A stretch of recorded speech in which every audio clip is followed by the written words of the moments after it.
മഴവിൽ കൂടാരം എന്ന ചിത്രത്തിലൂടെ ജൂനിയർ ആർട്ടിസ്റ്റായി അഭിനയ ജീവിതം ആരംഭിച്ച ജോജു ജോർജ് കൊച്ചു കൊച്ചു വേഷങ്ങളിലൂടെ ജനങ്ങളുടെ മനസ്സിൽ ചേക്കേറി. പിന്നീട് ശ്രദ്ധിക്കപ്പെട്ടതോടുകൂടി സഹനടൻ്റെ വേഷങ്ങളിലേക്ക് കൂടുമാറി. ഇതിനിടയിൽ സിനിമയിൽ പിടിച്ചു നിൽക്കാൻ അയാൾ ഒരുപാട് ത്യാഗങ്ങൾ സഹിച്ചിട്ടുണ്ടായിരുന്നു. സാമ്പത്തികമായി ഒരുപാട് തകർന്നിരുന്നു. ജീവിതം കൈവിട്ടു പോകുന്ന വേളയിലാണ് മമ്മൂട്ടിയുടെ രാജാതിരാജ എന്ന സിനിമയിലെ അയ്യപ്പൻ എന്ന കഥാപാത്രം. ഈ റോൾ താൻ നേരെ അഭിനയിച്ചില്ലെങ്കിൽ താൻ ഈ പടത്തിൽ നിന്നും ഔട്ടാകുമെന്ന് അതിൻ്റെ അസിസ്റ്റന്റ് ഡയറക്ടർ പറഞ്ഞു. അഭിനയിക്കുമ്പോൾ ഒരുപാട് തെറ്റുകൾ ആവർത്തിക്കുകയും മമ്മൂട്ടിയുടെ പ്രത്യേക ഉപദേശപ്രകാരം അഭിനയിച്ചപ്പോൾ ടേക്ക് ഓക്കെ ആകുകയും രാജാതിരാജയിൽ ജോജു ഉഗ്രം പ്രകടനം കാഴ്ചവെക്കുകയും ചെയ്തു. പിന്നീട് 2018 പുറത്തിറങ്ങിയ ജോസഫ് എന്ന ചിത്രത്തിലെ ഗംഭീര പ്രകടനം ജോജുവിനെ ഏറ്റവും കരുത്തനായ നടന്മാരുടെ പട്ടികയിലേക്ക് ഉയർത്തി. അവിടെ നിന്നും തുടങ്ങിയതാണ് ജോജുവിൻ്റെ ജൈത്രയാത്ര.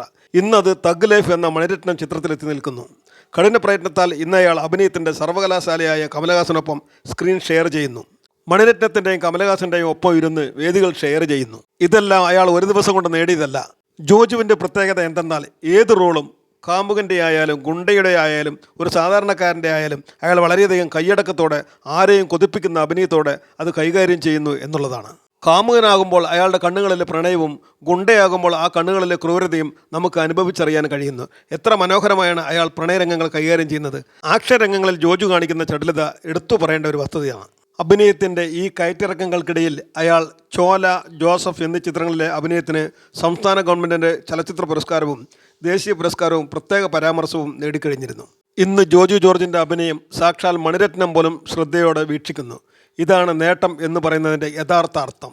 ഒരു ജൂനിയർ ആർട്ടിസ്റ്റ് ഉലകനായകൻ കമലഹാസനോടൊപ്പവും മണിരത്നത്തിനോടൊപ്പവും ഒരുമിച്ച് ഒരു വേദി പങ്കിടുന്നത് അതിമനോഹരമായ ഒരു കാഴ്ച തന്നെയാണ്. ഇവിടം കൊണ്ടൊന്നും ഒതുങ്ങില്ല ജോജു. നോക്കിക്കോളൂ, മഹാത്ഭുതങ്ങൾ നമ്മളെ കാത്തിരിപ്പുണ്ട്.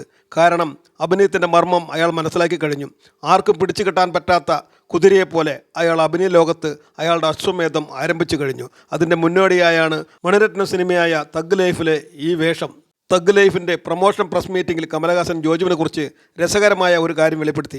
സെറ്റിൽ 2 നായികമാർ ഉണ്ടായിട്ടും ജോജു എന്നെ എപ്പോൾ കണ്ടാലും അതിപ്പോൾ രാത്രിയായാലും പകലായാലും ഐ ലവ് യു സാർ എന്നേ ആദ്യം പറയാറുള്ളൂ. ഗുഡ് മോർണിംഗ് പറയാറില്ല. നേരെ വന്ന് ഐ ലവ് യു സാർ എന്ന് പറയും എന്നാണ് കമലഹാസൻ പറയുന്നത്. ഈ ഒരു സംഭവം അഭിനയത്തിൻ്റെ എവറസ്റ്റായ കമലിനെ അഭിനയത്തിൻ്റെ മർമ്മമറിയുന്ന കലാകാരൻ ജോജുവിൻ്റെ മനസ്സിലെ ബഹുമാനം പ്രതിഫലിക്കുന്നതായാണ് GPS മീഡിയയ്ക്ക് മനസ്സിലായത്.